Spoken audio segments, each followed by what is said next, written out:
So সিঙ্গাপুরকে কিন্তু বলা হয় ওয়ার্ল্ডের ফাইনেস্ট সিটি এবং একই সাথে দি ফাইন সিটি।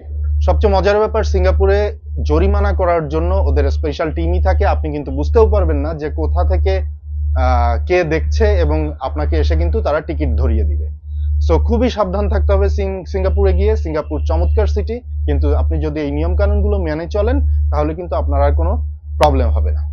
আপনি চলতে ফিরতে উঠতে বসতে সব জায়গাতেই কিন্তু আপনাকে নিয়ম মেনে চলতে হবে, না হলে চলতে গেলে পেনাল্টি, উঠতে গেলে পেনাল্টি, বসতে গেলে পেনাল্টি। চলুন জেনে নেই সিঙ্গাপুরের নিয়ম কানুন, যেগুলো আপনি যদি ফলো না করেন তাহলে কিন্তু আপনাকে জরিমানার শিকার হতে হবে। ওকে, সো সিঙ্গাপুরে কিন্তু স্মোকিং খুবই স্ট্রিক্ট, এটা এই বিষয়ে আপনারা সবাই জানেন। সো সিঙ্গাপুরে যদি আপনাকে স্মোক করতে হয়, আপনি কিন্তু পাবলিক এরিয়াতে সিঙ্গাপুরে স্মোক করতে পারবেন না। এবং আপনি যদি ভেবে নেন যে আমার আশেপাশে কেউ নেই, এখানে কোনো জনমানব নেই, সো এখানে স্মোক করা যাবে, সেটাও আপনি করতে পারবেন না। আপনি কোনো শেডের নিচে দাঁড়িয়ে স্মোক করতে পারবেন না। যদি আপনি এভাবে স্মোক করেন কোনো শেডের নিচে অথবা পাবলিক প্লেসে, এবং আপনি যদি সিগারেটের বাকি অংশটুকু যেখানে সেখানে যত্রতত্র ফেলেন, তাহলে কিন্তু আপনাকে গুনতে হতে পারে $150 থেকে শুরু করে $750, যা বাংলা টাকায় অলমোস্ট 70,000 টাকা। এবার আসছি চুইনগাম। সিঙ্গাপুরে চুইনগাম কেনা, বেচা এবং বাইরে থেকে আপনি ইম্পোর্ট করা কিন্তু সম্পূর্ণভাবে নিষিদ্ধ। যদি আপনি সিঙ্গাপুরে চুইনগাম নিয়ে ধরা খান, তাহলে কিন্তু আপনাকে গুনতে হতে পারে সর্বোচ্চ $1,00,000 পর্যন্ত, যা বাংলা টাকায় প্রায় 90 লক্ষ টাকা। সিঙ্গাপুরে কিন্তু চাইলেই আপনি পশু পাখিকে খাবার দিতে পারবেন না, এটা আইনত দণ্ডনীয় অপরাধ, এবং আপনাকে কিন্তু মোটা অঙ্কের জরিমানা গুনতে হবে। যদি আপনি পথে কোনো পশু পাখি অথবা কবুতর যেটাই বলেন, ওখানে প্রচুর কবুতর দেখা যায় রাস্তাঘাটে, সো আপনি যদি তাদেরকে খাবার দেন তাহলে কিন্তু আপনাকে গুনতে হতে পারে সর্বোচ্চ $5,000, যা বাংলা টাকায় প্রায় 50,000 টাকা। এবার আসছি লিটারিং।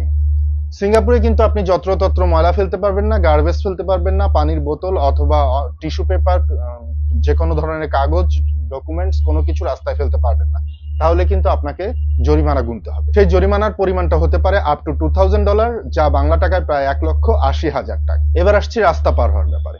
সিঙ্গাপুরে রাস্তা পার হওয়ার ল খুবই স্ট্রিক্ট। আপনি যত্রতত্র যেখানে সেখানে হুট করে রাস্তা পার হতে পারবেন না, যতই রাস্তা ফাঁকা থাকুক অথবা গাড়ি না থাকুক, যেখানে সেখান দিয়ে রাস্তা পার হলেই আপনাকে জরিমানা গুনতে হবে। আপনাকে কিন্তু পেডিস্ট্রিয়ান ক্রসিং ইউজ করতে হবে। যদি আপনি পেডিস্ট্রিয়ান ক্রসিং ইউজ না করে রাস্তা পার হন, তাহলে কিন্তু আপনাকে বড় ধরনের পেনাল্টি খেতে হবে। সিঙ্গাপুরে আরেকটা ইন্টারেস্টিং ল আছে, সেটা হলো আপনি যদি অন্যের ওয়াইফাই কানেক্ট করেন, সেটাও কিন্তু আইনত দণ্ডনীয় অপরাধ। আপনি যদি অন্য কার ওয়াইফাই কানেক্ট করেন এবং তিনি যদি কমপ্লেন করেন, তাহলে কিন্তু আপনাকে জরিমানা গুনতে হবে। সেই জরিমানার পরিমাণটা কিন্তু হতে পারে আপ টু $1,00,000, যা বাংলা টাকায় প্রায় 9 লক্ষ টাকা।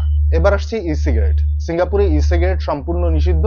আপনি সিঙ্গাপুরে ই সিগারেট ইউজ করতে পারবেন না, যেটাকে আমরা অনেক সময় ভ্যাপার বলে থাকি বা ভেপ বলে থাকি। আপনি যদি সিঙ্গাপুরে ই সিগারেট ইউজ করেন, তাহলে কিন্তু আপনাকে সর্বোচ্চ $2,000, যা বাংলা টাকায় প্রায় 1,80,000 টাকা জরিমানা দিতে হতে পারে। সিঙ্গাপুরে গ্রাফিটি একদম টোটালি প্রহিবিটেড, স্ট্রিক্টলি প্রহিবিটেড। সিঙ্গাপুরে আপনি কোনো বাসা বাড়ির ওয়ালে বা অফিস আদালতের রাস্তার পাশের কোনো দেয়ালে আপনি গ্রাফিটি করতে পারবেন না। যদি আপনি গ্রাফিটি করেন বা পোস্টারিং করেন, যে কোনো কিছু খুবই স্ট্রিক্ট ভাবে প্রহিবিটেড, আপনাকে কিন্তু বড় ধরনের জরিমানা গুনতে হবে। আরেকটা ইন্টারেস্টিং ল আছে সিঙ্গাপুরে, সেটা হচ্ছে পাবলিক টয়লেট ল। আপনি যদি পাবলিক টয়লেট ইউজ করেন এবং কোনো কারণে যদি ফ্ল্যাশ করতে ভুলে যান অথবা ফ্ল্যাশ না করেন, তাহলেও কিন্তু আপনার জন্য জরিমানার বিধান আছে, এবং সেই জরিমানাটা হতে পারে সর্বোচ্চ $1,000, যা বাংলাদেশি টাকায় প্রায় 90,000 টাকা। রাত 10:30টার পরে সিঙ্গাপুরে লাউডলি নয়েজ করা আইনত দণ্ডনীয় অপরাধ। সো আপনি যদি রাত 10:30টার পরে লাউডলি নয়েজ করেন, তাহলে কিন্তু আপনাকে বাংলা টাকায় প্রায় 1,80,000 টাকা জরিমানা গুনতে হতে পারে। আরেকটা ইন্টারেস্টিং ল আছে সিঙ্গাপুরে, সেটা হচ্ছে আপনি পাবলিকলি কোনো মিউজিক্যাল ইনস্ট্রুমেন্ট বাজাতে পারবেন না, এটা অন্যের ডিস্টার্ব হতে পারে।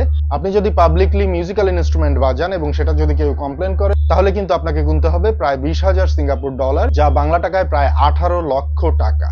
লাস্ট একটি ইন্টারেস্টিং ল দিয়ে শেষ করব। সিঙ্গাপুরে আপনি কুকুর পালতে পারবেন, কোনো অসুবিধা নেই। আপনার পোষা কুকুর যদি অন্য কাউকে তাড়া করে অথবা ভয় দেখায়, সেজন্যও কিন্তু আছে জরিমানার বিধান, এবং সেটি হতে পারে সর্বোচ্চ $5,000, যা বাংলা টাকায় প্রায় 4.5 লক্ষ টাকা।